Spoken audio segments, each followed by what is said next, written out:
happen is the patient will be scheduled in our record system.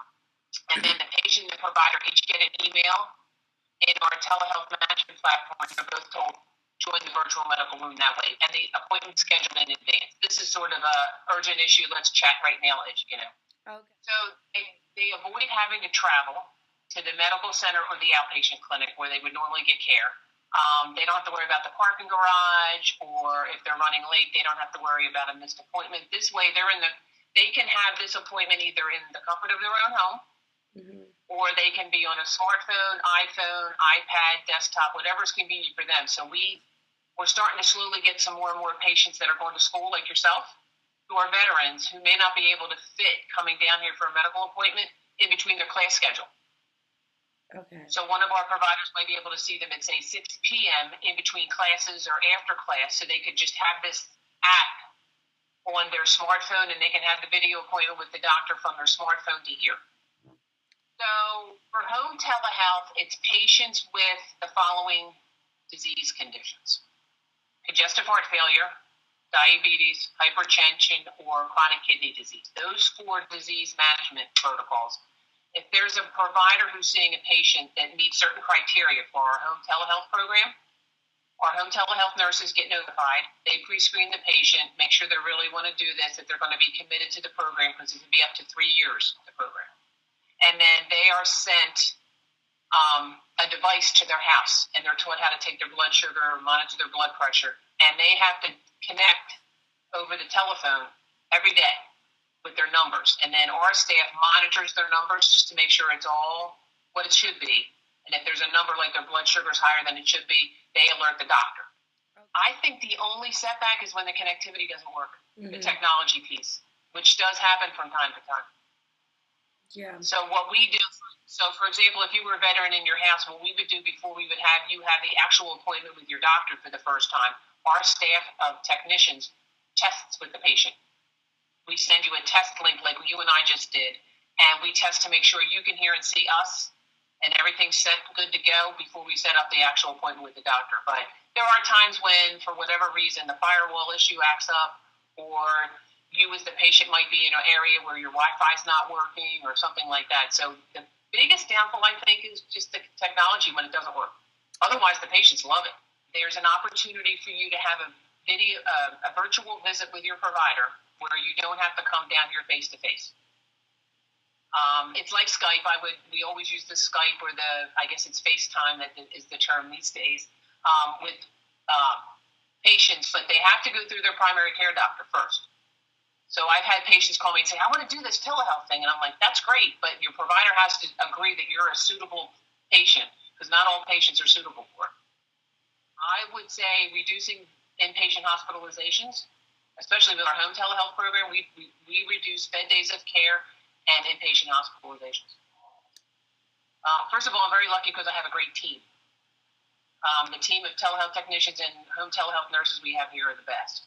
And I get the satisfaction of knowing when we're able to connect with a patient like yourself, to know that connection works, and the doctor's able to see you at a place that's convenient and time for you, where not every visit has to be down here. Now, sometimes one of our clinics, like the Parkinson's clinic, they have every other visit with the patient via video.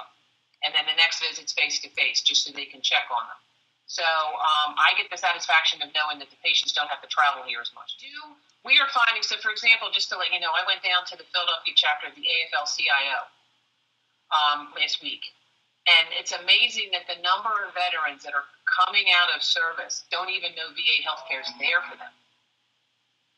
So we're trying to get the word out that, by the way, thank you for your service. And by the way, VA healthcare is there for you, rather than some veterans now have this choice where they could go to Jefferson or Hahnemann or Drexel or wherever they wanted for their healthcare. But we're trying to get them engaged in VA healthcare, because for a lot of the veterans, it could be free. But the main thing is to get the word out that they're coming out of service, and when they come back into citizenship and not as being a deployed individual, they're not even told that, by the way, you can get VA healthcare. So we're trying to get that word out to them via these other channels to let them know that the healthcare is there for them. So we'll get an email from the doctor, and they'll say, I want to see Mr. Jones Friday at 3. or let me start you off with a new patient. So I've got Mr. Jones. He wants to now do telehealth. So what we do is we outreach to Mr. Jones, give him some training videos that he should watch so he knows what to expect, like you're doing with the virtual medical room. When he's done watching the videos, we tell him in this standard email that we give him, let us know when you're ready to test. So he'll contact our staff. We'll set up a mutual agreed time to test. He'll let us know what kind of device he's going to use, so we know. And then we set up a test in this virtual medical room. He gets the email, we get the email, and we do a test. Once the test is successful, we'll let Dr. X know. By the way, we tested with Mr. Jones. He's good to go. Let us know when you want your first appointment. So each time they want to see a specific patient, they'll email us the date and time. We schedule it, and then they each get a link. So I think it's expanding to different specialty clinics. So, for example, we have a lot of telehealth with behavioral health, primary care.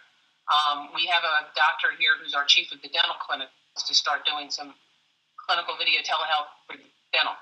So the patients would be say they're at the Saraceni up in Horsham Clinic. They would go there and with one of our telehealth technicians, and there's attached to the telehealth cart is a total exam camera where it's retractable so you can look inside the mouth, and the provider here would be able to see if there's any lesions or any sign of gingivitis or stuff like that. So dental, we do pre-op surgery appointments via CVT. So I think that the goal is to try to expand it to more specialty services than the basic ones of primary care and behavioral health. Interview for you, okay. I would love it if you, as a student in college, spread the word. Because believe it or not, your co-students are coming back from serving and they have this access to the GI Bill. Let them know telehealth's there, VA Healthcare's there. So having more boots on the ground, as you would say, students in Cabrini, because my cousin went to Cabrini.